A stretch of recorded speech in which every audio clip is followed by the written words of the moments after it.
Bonjour, bienvenue sur notre émission Remettons les pendules à l'heure, ce 4 novembre 2025.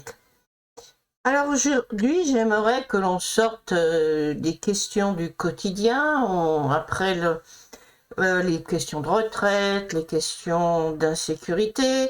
Là, maintenant, on se lance dans la suppression ou non de la prime de Noël. Bien sûr, le problème des retraites, par exemple, savoir jusqu'à quel âge les gens vont pouvoir travailler et comment se fait-il que les jeunes, par contre, eux, n'ont pas de travail, et on continue à faire des migrants donc pour pouvoir payer des retraites pour des gens qui de toute façon trouvent plus de travail en France. Enfin bref, c'est comme on dit le serpent qui se mord la queue.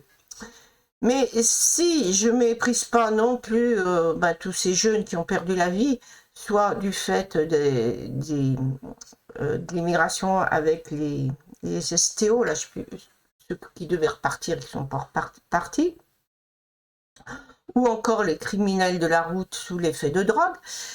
Mais il est important de réfléchir peut-être aux problèmes de fond de nos sociétés occidentales, parce que le problème de la France ne lui est pas propre. Donc, il faut savoir quelle société nous aspirons. Et d'ailleurs, est-ce que demain, c'est pas un immense cimetière qu'on est en train de préparer pour les générations qui vont suivre?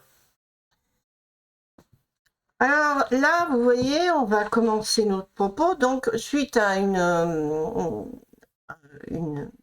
intervention donc, de Philippe de Villiers, qui nous définit un peu la France. La France, c'est son âme éternelle, en somme. Il y a eu une succession de groupes différents, d'évolution des sociétés, mais l'âme française est toujours la même. Bien. Moi, je préférerais comme comparaison de comparer une civilisation, une culture, à un bébé, un enfant, un grand enfant, etc., par différentes étapes. Parce qu'en fait, on s'aperçoit qu'il n'y a qu'une civilisation humaine et qu'il y a différents stades. Vous avez le premier stade, qui est identique d'ailleurs à tous les mammifères supérieurs, qui est le clan tribal, qui correspond chez l'animal aussi à des clans, que ce soit des loups, on dit des meutes, ou tout ce que vous voudrez. Donc, organisé autour d'une famille, en somme. Hein. Ensuite, vous avez eu un élargissement où vous avez des alliances plus importantes, donc qui soient dans les premières sociétés humaines. Vous avez l'agriculture. L'agriculture, donc, finalement, c'est des prisonniers qui vont travailler pour nous. Donc, vous avez une partie d'individus qui sont esclaves des autres. Donc, avec l'agriculture, donc, on a vraiment une société hiérarchisée qui apparaît. D'ailleurs, même dans les sociétés tribales, on a un peu deux sortes de sociétés. Vous avez le style un peu amérindien, où bien sûr vous avez un chef, vous avez des sages, mais il y a une certaine égalité entre les membres de la tribu, chacun a sa place, tout ça, mais il y a une certaine égalité. Et vous avez en Afrique, par exemple, au contraire, c'est le plus fort, le dominant, qui exerce sa pression sur les autres. Vous avez même des premiers despotes qui étaient arrivés avec le Shaka Zulu, hein, qui massacrait même des gens de ses propres tribus. Donc, c'est une évolution hein, qui arrive. L'agriculture arrive, elle pose un changement de société. La société donc va s'organiser. C'est comme de là, on va passer aux empires, avec l'esclavage qui est quelque chose de tout à fait normal, qui se retrouve dans toutes les sociétés de l'Antiquité, et qui n'est pas spécifique non plus à l'Europe, hein, bien sûr. Vous avez aussi bien les Africains que pratiquaient aussi l'esclavage. Hein. D'ailleurs, au Mali, justement, j'avais lu que c'était une tribu qui en avait exactement mis une autre sous sa domination et qui était en fait, par la suite, non seulement ils étaient esclaves, mais c'est les Maliens eux-mêmes revendaient une partie donc de leur peuple qui était en fait ces esclaves aux Arabes qui les revendaient eux aux Européens par exemple. Bref, donc vous avez eu ensuite les religions qui ont joué. Vous avez eu besoin de fédérer des tribus donc dans un esprit de conquête de terre. Donc ça s'est vu avec le judaïsme. Hein, c'est ça, il faut réunion des tribus pour conquérir des terres. Ça s'est vu de la manière à une échelle plus grande avec l'islam, où finalement on a un retour du christianisme vers une forme de judaïsme. Je m'explique. Le christianisme, donc là, si vous voulez, j'ai découvert, parce que moi aussi j'ai écrit un roman historique, qui s'appelait Salomé et fils de la lumière. Mais là où je fais la différence avec Philippe de Villiers, c'est qu'il nous parle tout le temps, lui par exemple, du roman national. Donc c'est-à-dire on garde que ce qui est beau et on oublie le reste et on fait une belle histoire pour que les gens soient fiers, solidaires et agressifs pour défendre leur terre. Moi je pense que si on oublie les erreurs du passé, on les reproduit. Donc quand je parle de roman historique, c'est simplement que comme il s'agissait de retrouver la famille, s'il existe une famille biologique du Jésus des évangiles, j'ai finalement trouvé un candidat effectivement dans la dynastie d'Hérode le Grand, hein, puisque ça se passe à cette époque-là. Mais il fallait bien forcément romancer un peu, parce que je peux avoir des faits, mais je n'avais pas les réactions des individus, donc j'étais obligée, pour avoir un fil de l'histoire, d'avoir aussi une partie d'interprétation. Mais j'ai interprété que quand je ne pouvais pas faire autrement. J'essaye de me rapprocher au plus de la vérité, ce qui doit être d'ailleurs le travail de l'historien, et peut-être plus tard, d'autres s'en rapprocheront encore plus. Bien, fermons la parenthèse. Donc pour lui, je pense, l'homme de la France, en fait, donc dans son interview, il nous expliquait que vous avez, plusieurs groupes et qui gardent donc toujours la même âme. Et pour lui, très certainement, cette âme française, il la rattache au christianisme et à ses rois. Puisqu'on sait qu'il garde rancune à la République du massacre, de plusieurs massacres des Vendéens, parce que je ne parle pas de génocide. On n'est pas dans une dynamique d'épuration de la population, on est simplement dans une situation géostratégique.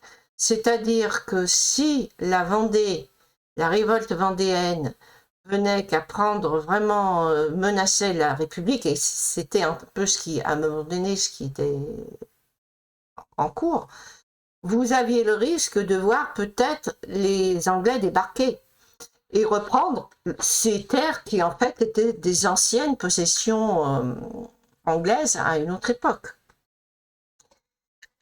Donc je pense que c'est plutôt les représailles de type quand vous avez un maquis, on fait pression sur les villages pour que parce que le maquis trouve son support, sa solidarité donc auprès des villages, sans quoi il ne peut pas subsister. Donc je vois plus sous cet angle-là, mais il y a eu des massacres effectivement horribles. Et puis régicides, avec cette conception que le roi est, dans l'absolutisme de Louis XIV par exemple, est le représentant de Dieu sur terre. Alors, on va refaire un petit rappel des rois, effectivement. Unité géographique, elle est faite par les rois. Jeanne d'Arc nous dit que le roi est choisi par Dieu. En fait, si Dieu lui révèle quel est cet homme, c'est l'homme qui est en charge les armes du pays. Donc, on change de paradigme, c'est-à-dire chez les Germains, vous avez le chef de clan, parce que les Francs sont des Germains, qui possèdent des terres et les hommes qui sont sur ces terres. On est dans une notion de possession, et avec le roi d'Angleterre d'ailleurs, donc dans la guerre de 100 ans, on se dispute, c'est un héritage. Et là, non. Celui qui est choisi, c'est celui qui a en charge les âmes du peuple, celui qui représente l'autorité de Dieu et qui est aussi en fait l'intermédiaire, tout comme le Christ l'était dans le christianisme.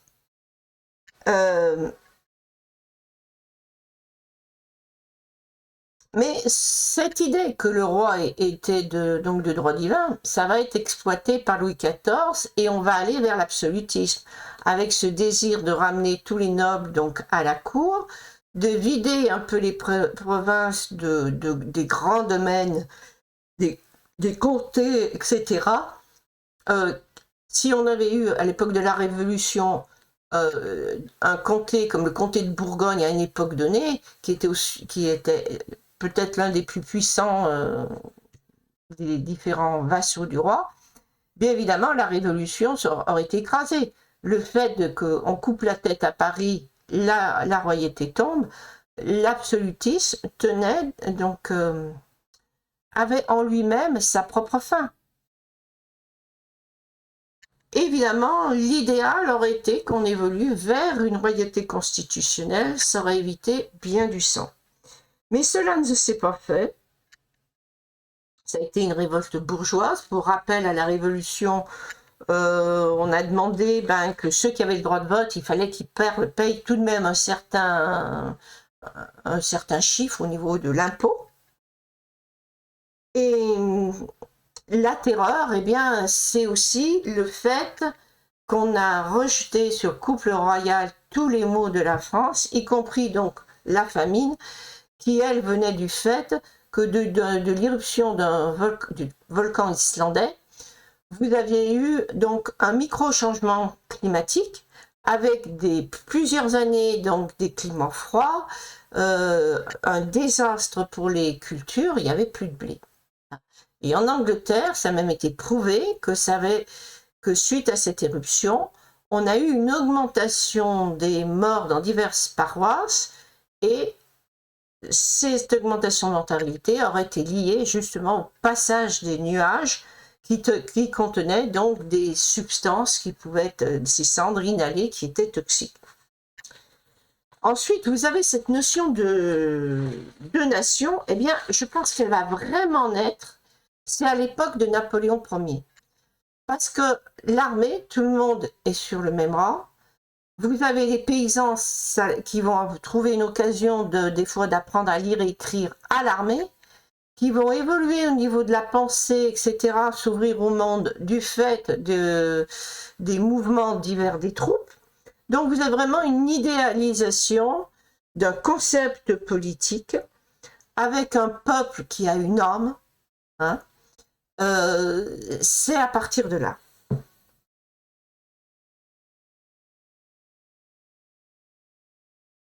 Ensuite, eh bien, cet esprit donc fusionnel, on va le retrouver en 14. Hein.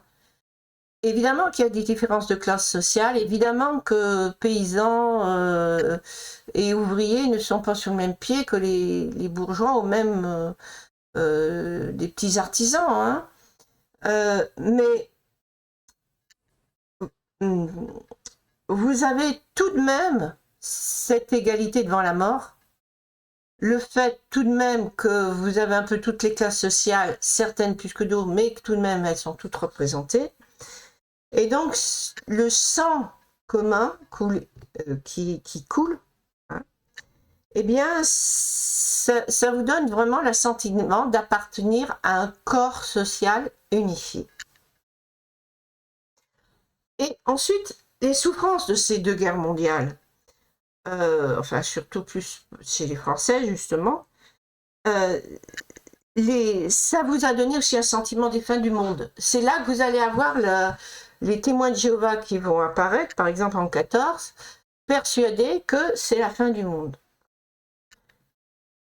Avec en plus le problème des transfusions sanguines qui faisaient plus de morts qu'elles n'en sauvaient, puisqu'on ne connaissait pas au départ le principe des groupes sanguins.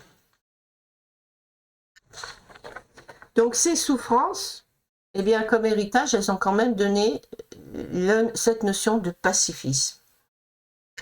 Et puis, à la fin de la Seconde Guerre mondiale, eh ben, l'Europe, pour les Américains, ils ont voulu aussi que l'Europe leur permette de développer leur marché. Il fallait reconvertir cette industrie de guerre et pouvoir donc étendre le marché américain, l'étendre jusqu'à l'Europe. Donc moi, ça ne me choque pas, c'est normal avec le nombre de morts qu'ils ont eu, qu'ils puissent quand même tirer des bénéfices de la Seconde Guerre mondiale. Mais ils en ont certainement moins tiré que les Russes, hein, par exemple, qui sont carrément gardé une partie de la Pologne en disant ce que perd la Pologne, elle le prendra à l'Allemagne. Alors que les Russes, eux, sont intervenus uniquement pour défendre leur propre terre. Hein. Alors, donc, on va déjà vers une certaine unité culturelle. On a une opposition culturelle donc au nazisme qui a donné cette société occidentale une époque d'après-guerre où Américains, Européens, le rêve c'était d'aller en Amérique, était très proche. On n'en était pas encore à la mondialisation heureuse, mais c'était un début. Et cette mondialisation heureuse, eh bien, ça a échoué, ça, tout le monde s'en aperçoit. Pourquoi? Parce que déjà, toutes les sociétés n'évoluent pas de la même manière, parce que il faut des événements pour vous faire passer d'un stade à un autre. On a vu que pour la France, c'était toute une longue évolution. Et à ce sujet, je vais vous faire voir un petit livre qui vous donnera à réfléchir.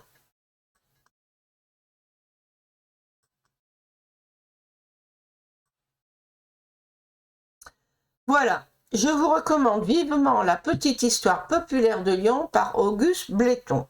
Et voilà ce qu'on trouve donc dans ce livre. Un petit instant. Alors,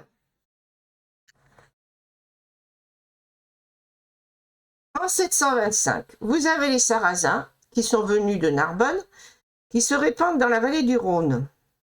En 731, donc, Lyon est détruit par les Sarrasins, qui s'établissent dans la Bresse et une partie du Dauphiné qui touche Lyon.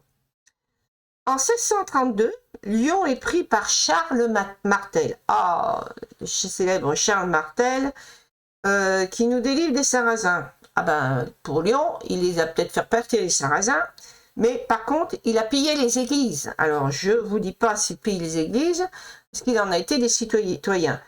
Donc, suite à ces différentes pillages, bon, Lyon est vraiment tombé, effondré dans le... Bah, c'était une ville romaine prospère, hein, tombé dans le chaos. En plus, en 580, bon, Lyon a connu une très grave inondation.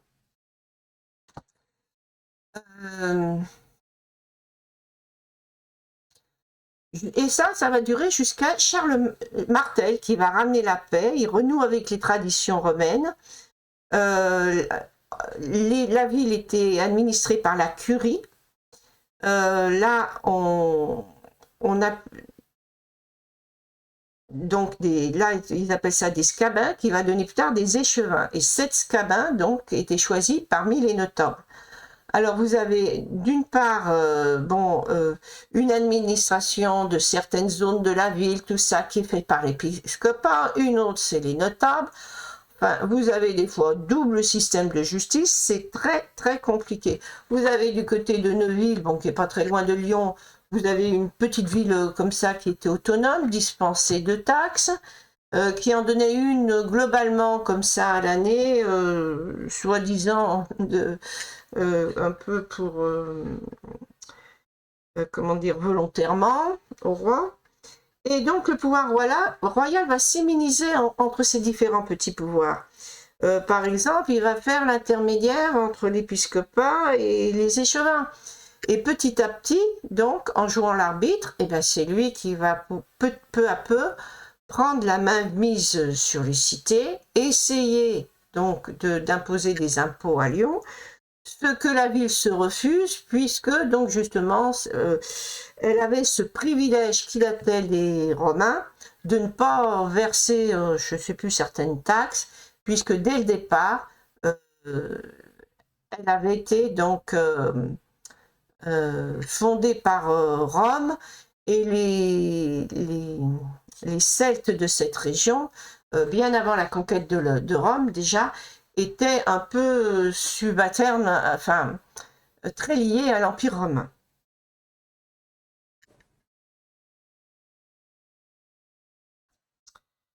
Alors, donc tout ça pour vous dire, c'est que, vous voyez, on avait l'esprit de cité et non pas l'esprit de la nation française à l'époque de Charles Martel. Charles Martel, il chasse ses sarrasins, ok, de ses terres, il les chasse ailleurs, mais il ne se gêne pas pour se servir, piller une autre ville française. Hein. Voilà.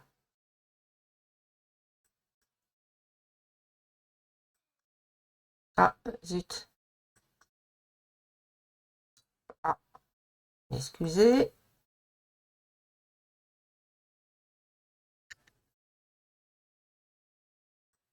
Alors, je ne sais plus si vous l'aviez vu, donc oui, c'était ça. Ensuite,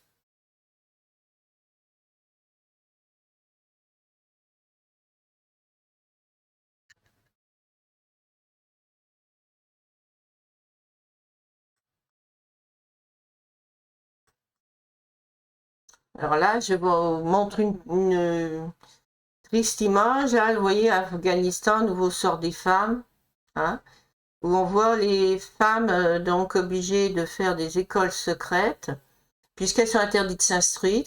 Là, la petite jeune fille en rouge aimerait faire médecine, je ne sais pas comment elle va le faire, ou alors faut qu'elle parte à l'étranger.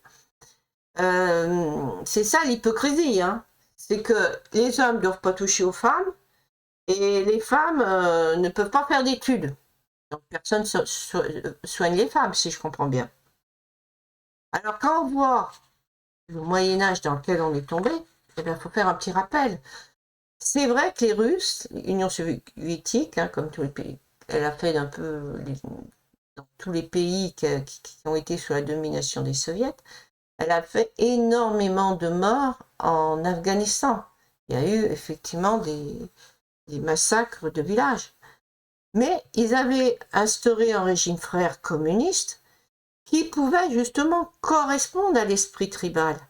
Puisque dans le communisme, on est censé avoir une certaine égalité. Ça pouvait être assimilé à une sorte de fédération des tribus.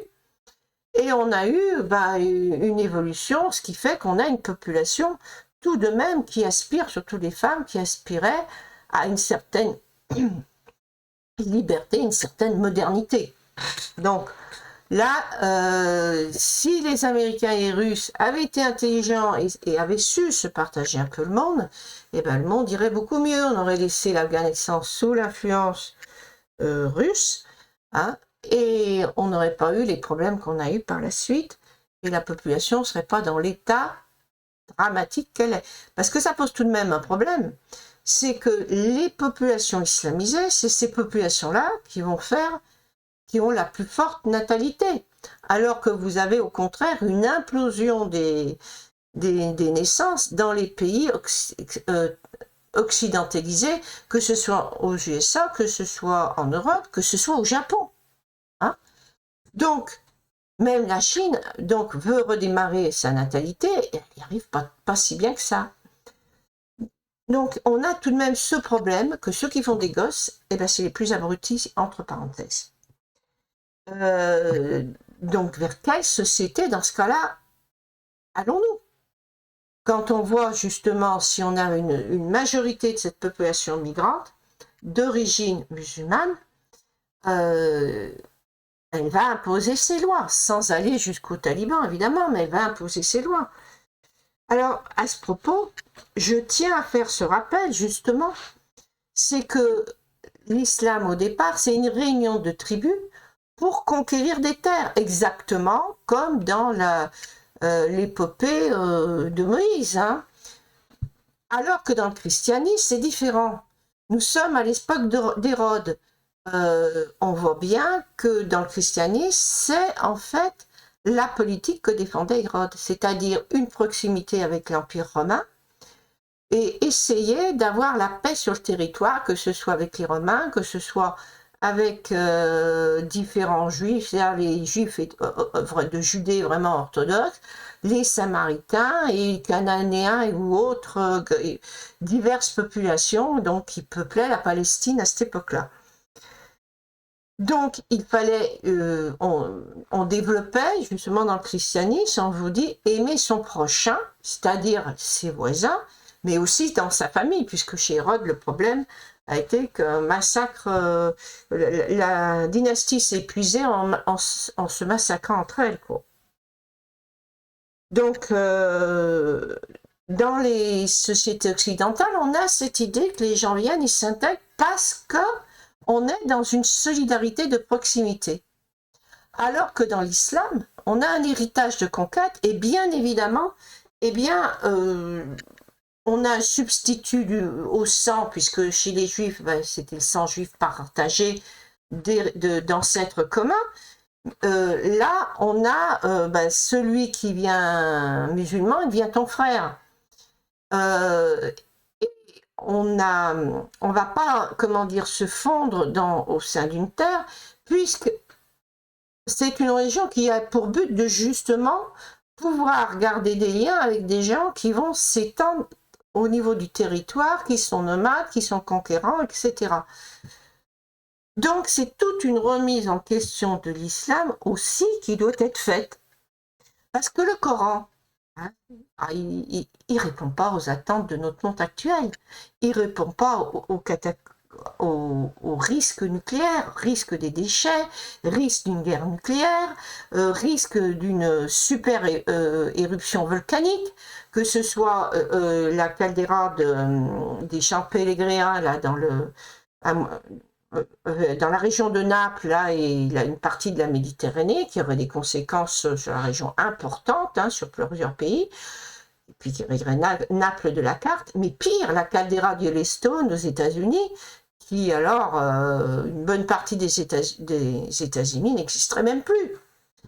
Donc vous me direz que c'est peut-être pas demain la veille, mais on ne sait pas quand ça se passera, parce que si vous avez déjà une éruption, la caldeira des champs Pellegréens, elle bouge pas mal, hein. Et si jamais ça vient qu'à péter, on ne sait pas ce qui peut se faire, quel impact ça peut avoir, par exemple, sur le remplissage du réservoir de la caldeira de Yellowstone. On ne peut pas savoir, puisque dans les 100 dernières années, ça peut s'accélérer. Pour l'instant, on dit qu'elle n'est pas remplie suffisamment pour qu'il y ait une explosion. Il peut y avoir des remplissages brutaux, maintenant, on le sait, qui vont survenir suite à d'autres événements sismiques qui sont apparus dans le monde. Donc le Coran ne répond pas. En Iran, on le voit constamment, c'est toutes ces victimes qu'il y a des tremblements de terre. Donc si on était capable de s'organiser au niveau planétaire, mais la Terre serait un paradis. Et là, je m'adresse aux hommes les plus puissants, c'est-à-dire Trump et Xi Jinping. Parce qu'il faut déjà que ces deux-là soient d'accord. Comment organiser le monde au niveau planétaire? Moi, je pense qu'il faut revoir complètement l'organisation de l'ONU. Il faut revoir une organisation par grandes régions planétaires, par exemple l'Europe centrale, les Amériques, etc. C'est d'ailleurs un peu ce que fait Trump. Hein. Il va s'attaquer, par exemple, aux narcotrafiquants en Irak. Déjà, il fait le ménage chez lui, si je puis dire.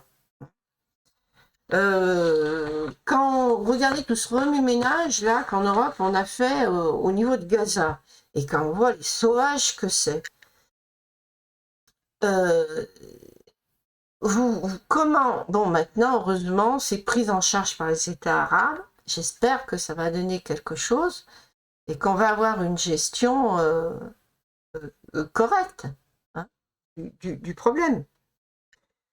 Mais le problème de Gaza, c'est que justement, vous aviez, comment dire, vous avez l'islam dans une dynamique d'expansion, et vous aviez différents groupes qui correspondent justement à ces sociétés tribales. Donc là, il y a une évolution qui se fait souvent, comme en Jordanie, vous avez un roi. Au Maroc, vous avez un roi. Donc c'est là l'intermédiaire qui va, par la royauté, qui va stabiliser un pays, comme ça s'est fait d'ailleurs en Europe. Donc ça a été une erreur de vouloir croire qu'on pouvait passer directement à des démocraties de type européenne dans des pays islamisés ayant des structures tribales. Ensuite, évidemment, bien sûr qu'on peut aller ensuite vers une royauté parlementaire avec la justice, l'éducation, tout ce que vous voulez, qui restera à des à des personnes qui pourraient être élues. Et l'intérêt, si on avait donc des rois, ce serait de penser à l'avenir, de voir au niveau de l'échelle planétaire, eh bien, il faut qu'il y ait des gens qui soient capables d'organiser, de s'organiser au niveau de la planète pour faire face à des défis qui sont au niveau planétaire.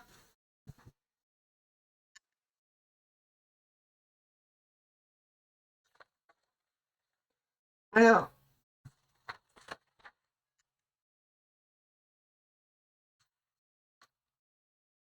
je vous rappelle que le christianisme, c'est paix aux hommes de bonne volonté. Eh bien, les hommes de bonne volonté, on va dire que ça manque. Je n'ai pas l'impression que Poutine soit de bonne volonté. Celui qu'on appelle enfant de Dieu, donc c'est écrit c'est celui qui veut la paix.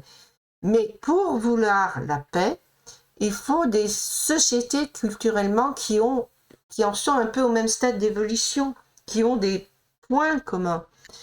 Donc l'Iran, par exemple, au lieu de s'occuper d'Israël, de Gaza, aurait mieux fait de s'occuper de l'Afghanistan et d'évoluer elle-même vers une égalité de droits des hommes et des femmes, mais bon sang qui regarde un peu autour d'eux, qui regarde de quoi les femmes sont capables dans des pays qui ne sont pas intégristes musulmans. Bon sang, il y a assez de médias.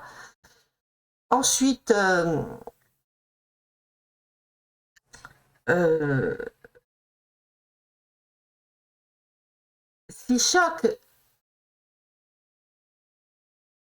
si vous aviez, on a vu par exemple avec l'Amérique, qui a eu une influence sur l'évolution culturelle du Japon. Ils ont gardé leurs traditions, mais ils sont passés à un monde moderne. Ils ont rejeté justement l'impérialisme de guerre, qui a été pour eux un drame.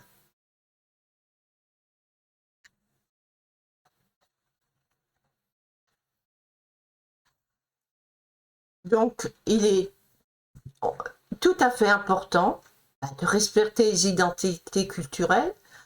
On ne sait pas trop pourquoi, enfin si, c'est pour des raisons politiques, certains focalisent sur Gaza. Je rappelle que les Kurdes se sont battus contre l'État islamique, et ils en sont toujours au même point, ils n'ont pas d'État à eux. Donc, pourquoi certains... Je veux dire, on voit l'Ukraine, vous aussi, pareil, vous avez une partie russophone, eh bien, qu'ils aillent donc avec les Russes, et une partie qui est plus proche des Polonais, parce qu'ils sont de même origine. Hein. Eh bien, dans ce cas-là, est-ce qu'il ne faudrait pas faire une fédération d'Europe centrale entre l'Allemagne, la Pologne et cette partie de l'Ukraine? Peut-être que c'est, en ce qui concerne la France, avec les pays latins, au niveau du Maghreb, eh bien, c'est pareil.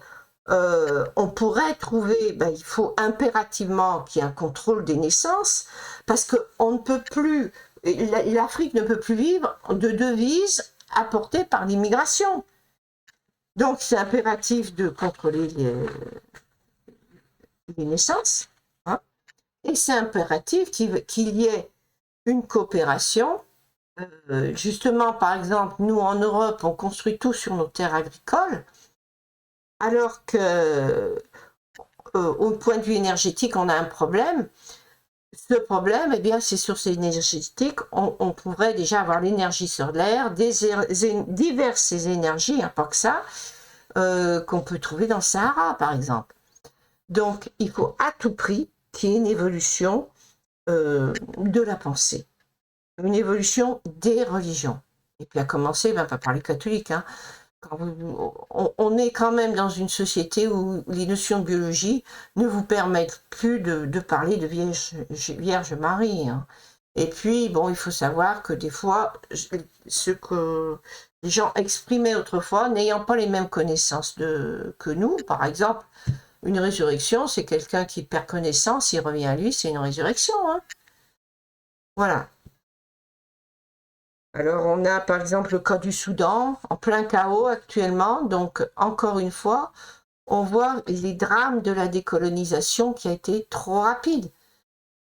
On aurait pu, par exemple, au Maghreb, enfin en Algérie, je veux dire, garder la population pied noir qui y était. Vous aurez eu tout de suite des cadres qui étaient du même niveau sans avoir besoin de coopération que l'Europe. Peu à peu, vous auriez eu un mélange des classes sociales et vous auriez une nation qui serait de type USA actuellement, hein. Faut pas se leurrer. Et on se demande, la France, elle, quand c'est qu'elle va cesser de s'enfoncer. Voilà, donc je crois qu'on a, sur cette petite présentation, on a loin d'avoir fait tout le tour. Bon, comme stade d'évolution, bah, on a aussi la Corée du Nord. La Corée du Nord, avec son dictateur, eh bien, il nous fait penser qu'au premier empereur de Chine qui a unifié la Chine, hein, mais qui était un monstre vivant. C'est-à-dire qu'il faisait travailler les gens, il a massacré ceux qui ont fait son tombeau pour le garder secret, il a tué l'architecte, tout ça, mais ça c'est rien encore. Le mur de Chine, bon, il a été construit de paille, d'argile, mais aussi hein, les os de tous les malheureux qui sont travaillés jusqu'à épuisement. Il fait venir de tout pays toutes sortes de plats qu'il ne pouvait pas manger vu la quantité, mais tout le pays, en fait, était travaillé pour lui, hein. Il était, alors, le corps social, ça se résumait à son propre corps. Et ben, Xi Jinping, là, c'est un petit peu cet empereur chinois. Voilà. Bon, eh bien, donc c'est vraiment, j'espère que les gens raisonnables, Trump est quelqu'un qui a une lucidité des problèmes, Xi Jinping, arriveront à s'entendre parce que c'est dans leur intérêt. C'est dans leur intérêt pour que l'évolution du monde se fasse dans le respect des uns des autres et qu'il y ait une évolution du statut de la femme, de tout ce que vous voulez. Vous prenez, comme je disais, l'Iran, elle pourrait bien mieux avoir une influence sur l'Afghanistan. Et la Chine, bon, ben, au lieu d'aller envahir les commerces français là, avec des marques vestimentaires, bon, elle pourrait au contraire peut-être déjà augmenter sa consommation interne, hein, pour augmenter le niveau de vie de ses citoyens. Et puis, si l'Iran progresse, eh bien, justement, l'Iran, l'Afghanistan, c'est tout des débouchés aussi qui pourraient être intéressants pour les Chinois. Donc, il faut vraiment qu'il y ait une coopération entre les pays qui ont une faible natalité, un niveau civilisationnel élevé, parce que sinon, c'est la cata. Les plus évolués vont disparaître et les autres, ils retournent au Moyen-Âge. Bonne soirée à tous.